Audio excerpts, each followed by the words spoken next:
Dale Earnhardt was the NASCAR racer whose rough driving style earned him the nickname the Intimidator. But a lifelong curse at the Daytona 500 earned him an early grave. He didn't just stumble into racing, he was practically born with a steering wheel in his hands. Born on April 29, 1951 in North Carolina, Earnhardt's father was a legendary short-track driver in his own right, and with racing in his blood, it was only a matter of time before he took to the track himself, with or without a valid driver's license. At 12, he secretly drove his father's car, and it wasn't just a joyride. Legend has it that Earnhardt nearly snagged a victory against one of his father's toughest competitors in a race. There were still, however, a few detours between Dale and NASCAR fame. Like any concerned parent, Ralph Earnhardt had his reservations about his son following in his tire tracks. Racing was dangerous, but when Earnhardt decided to drop out of high school to pursue it full-time, his father had no choice but to let him. Deep down, Ralph knew that his son had a need for speed, and not just from racing cars. Dale had a habit of living life in the fast lane, both on and off the racetrack. That's why it wasn't surprising when, in 1968, at the tender age of 17, Earnhardt married his first wife, Latane Brown. Just 1 year later, they welcomed a son, Kerry, into their family. But before the checkered flag could go up, his speedy marriage was already in trouble. Getting married young against their parents' advice sounds like a true love story, but it was more of a nightmare. Earnhardt's marriage to Brown lasted about as long as the average NASCAR pit stop. By 1970, it was over, and the pair went their separate ways. Just 1 year after breaking things off with Brown, Dale Earnhardt swerved his way into another marriage. This time he tied the knot to another racetrack brat, Brenda G., who was the daughter of NASCAR car builder Robert G. In just 3 short years they had 2 children, daughter Kelly and son Dale Earnhardt Jr. But you could blink and miss the rest of this marriage. Once again, Earnhardt managed to keep the details of his second marriage out of the press, but as his racing career was just about to take off, he wouldn't be able to keep his private life private for much longer. Turns out, the Earnhardts weren't just a family of racers, they were rivals. In 1972, Earnhardt faced off against his father, Ralph, on the track at Metrolina Motor Speedway in Charlotte. The race featured V8 and smaller V6 cars, and Dale just managed to make the cut. It was the one and only time that father and son raced against each other, but it was a race that no one would ever forget. Despite driving a smaller, less powerful car, Dale was speeding through the track, racing like a man possessed. As the race went on, Ralph's experience eventually saw him catch up with his son. Dale noticed his old man in his rear view, and ever the respectful son moved over to let his father pass. But he was in for a surprise. Ralph didn't take the opportunity. Instead, he stayed on his son's tail, pushing him to his limits and beyond. What happened next was something Dale Earnhardt would remember for the rest of his life. Ralph, instead of passing, bumped into his car from behind. He was convinced that his father was trying to signal that he wanted to take the outside line to pass him. Ralph followed his son toward the infield and, increasing his speed, bumped into the rear of Dale's car for a second time. Ralph wasn't just rear-ending him for fun, he was delivering an invaluable lesson. Eventually Ralph passed his son and won the race, but Dale had gotten the message loud and clear. You don't move over for anybody, even your own flesh and blood. Ralph was as tough a father as he was a racer, and he never went easy on his son. Tragically, in 1973, just 1 year after their iconic race, Ralph died of a heart attack at just 45 years old. His sudden loss left Dale Earnhardt spinning out, and it took him years to feel like he had finally proven himself to the man who had taught him everything. When Dale joined Rod Osterland Racing in 1979, he wasn't the only rookie with potential, but by the end of the season he had already set himself apart. With 1 win at Bristol, 4 poles and 17 top 10 finishes, he clinched the Rookie of the Year honours, even after missing 4 races due to a broken collarbone. 1982 marked a low point for Dale Earnhardt. Although he snagged a win at Darlington, aka the track too tough to tame, he suffered some major setbacks throughout the season. His aggressive driving style saw him crash out of 18 of the 30 races he competed in, including a crash at Pocono Raceway that left him with a broken kneecap. By 1987, he had earned a reputation as a fearless and some would say reckless driver, but it was during the 87 Winston All-Star race that he truly became the Intimidator. Forced into the infield grass while defending his lead, Earnhardt didn't flinch. He gripped the steering wheel and deftly made his way back onto the track, all while holding his lead. His driving skills became the stuff of myth. NASCAR fans dubbed Earnhardt's stunt at the Winston All-Star race the pass in the grass. Funnily enough, Earnhardt didn't actually pass anyone during that famous manoeuvre. Nevertheless, his dominance on the racetrack quickly made him a NASCAR legend. Earnhardt's aggressive driving earned him plenty of fans, but also a few enemies. After the Winston in 1987, an enraged fan sent a letter to the NASCAR president detailing a threat to Earnhardt's life. The FBI took the crazed fan's warning seriously, providing security for Earnhardt at his subsequent 3 races. Fortunately, they passed without incident, and the FBI concluded their investigation. Nevertheless, the episode underscored just how polarising Earnhardt's relentless drive to win had become. On the track, his aggressive style led to numerous rivalries and fines, but it also solidified his reputation. The 1986 Daytona 500 seemed like Earnhardt's race to win, as he battled Jeff Bodine in a thrilling 2-car duel. But with just 3 laps to go, Earnhardt was forced into the pits for a quick stop. Just as he roared back onto the track, however, disaster struck. He burned a piston, allowing Bodine to sail to an easy victory. This heartbreaking loss marked the beginning of what many would call Earnhardt's Daytona 500 curse.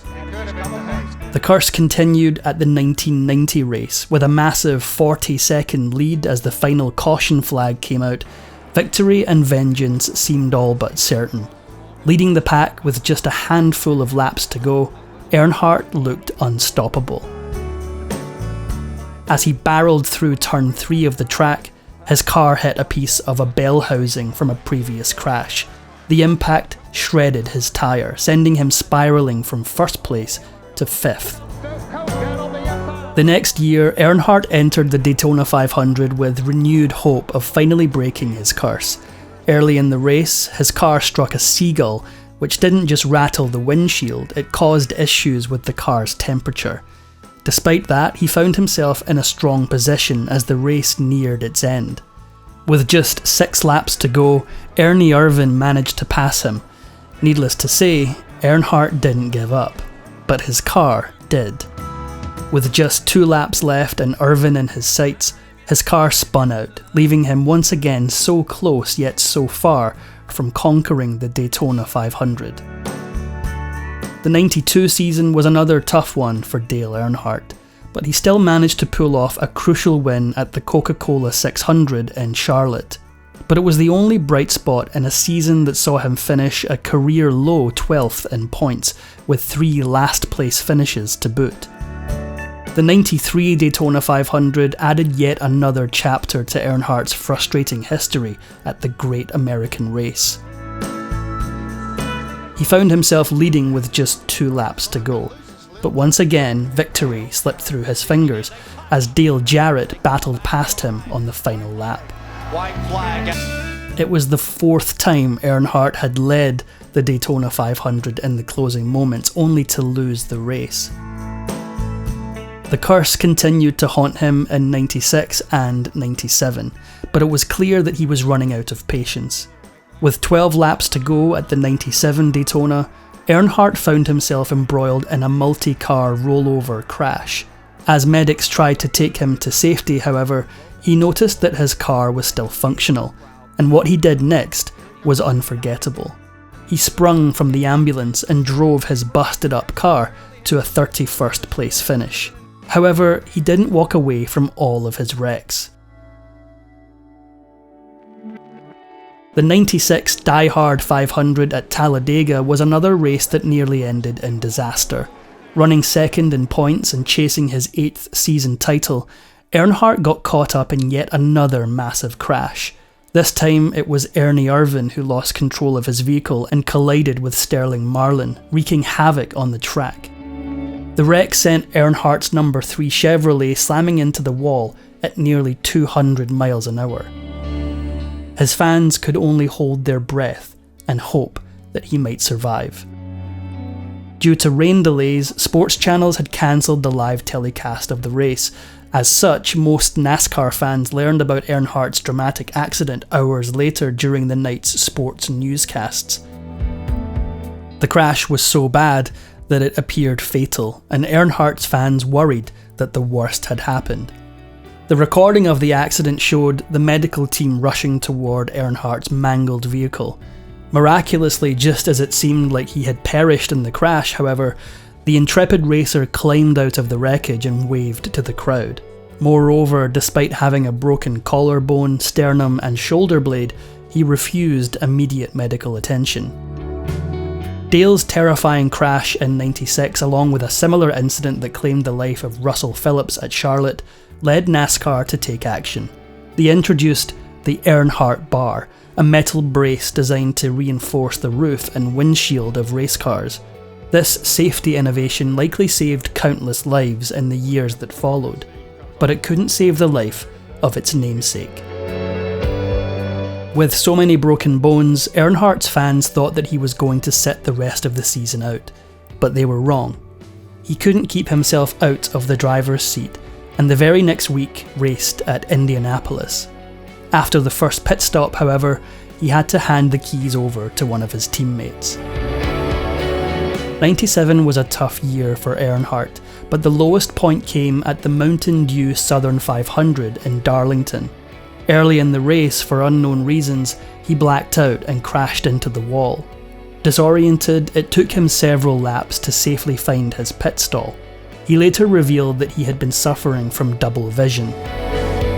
On February 15, 1998, after 2 decades of close calls and near misses, Dale Earnhardt finally did the unthinkable. He broke his Daytona 500 curse. In his 20th attempt, he crossed the finish line first. His celebration became one of the most iconic moments in NASCAR history. His long-awaited Daytona 500 victory sparked an unprecedented display of respect. As he drove down the pit road, every crew member from every team lined up to shake his hand, a tribute usually reserved for only the most revered drivers. Then, in a move that would go down in NASCAR history, he spun his tyres in the infield, leaving tyre tracks in the grass shaped like a giant number 3. In the 2000 season, Earnhardt made a stunning resurgence, surprising many who thought his best years were behind him. Thanks to neck surgery that fixed a lingering injury from his 96 Talladega crash, he was back in top form. He edged out Bobby Labonte by just 0.01 seconds at Atlanta and climbed 17 positions in the final 4 laps to snatch victory at Talladega. It looked like the Intimidator still had it, but not for long. Going into the 2001 Daytona 500, Dale Earnhardt was certain that he had lifted the curse. Tragically, however, it would be his last race. On the final turn of the final lap, Earnhardt made light contact with Sterling Marlin, causing him to slide off course. As his car sped out of control, he collided with Ken Schrader. The second impact sent him head-on into the retaining wall at nearly 160 miles an hour. The impact was so severe that it sheared off the right wheel assembly, snapped the hood pins and caused the hood to smash against the windshield several times.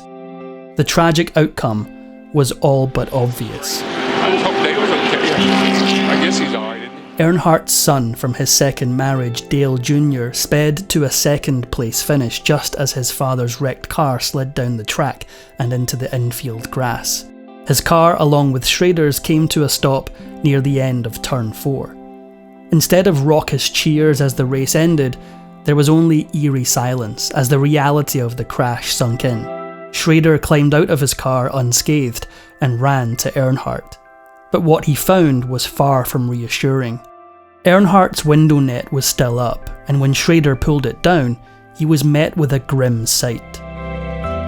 Frantically, Schrader signalled for the paramedics who were just arriving at the crash site, but secretly, he knew the truth. By the time Earnhardt arrived at the hospital, medics confirmed what everyone already knew. Dale Earnhardt had died in the crash. They gave his official cause of death as a skull fracture caused by blunt force trauma. As NASCAR officials began to investigate what had really happened, they made an utterly chilling discovery in Earnhardt's car. They claimed that the left lap belt on the seatbelt harness had broken, making the fault a potential reason why Earnhardt's chin had struck the steering wheel, causing his skull fracture. From there, the tragedy and mystery deepened. In the aftermath, the maker of the seatbelt received death threats. They claimed that Earnhardt and his team had installed it in an unauthorized way to increase Dale's comfort. A sports writer even attempted to obtain the autopsy records and photos. Ultimately, the investigation that followed found that belt failure hadn't played a significant part in the accident. Dale Earnhardt left a NASCAR legacy behind unlike any other, and not just because he won 100 cups in his career. While he couldn't ever truly escape his own Daytona 500 curse, his son did. Dale Earnhardt Jr. followed in his father's tracks and won the Daytona 500 twice in his career, living up to the Earnhardt family tradition. You don't move over for anybody, even your own flesh and blood. If you enjoyed this video, please give it a like and subscribe for more videos.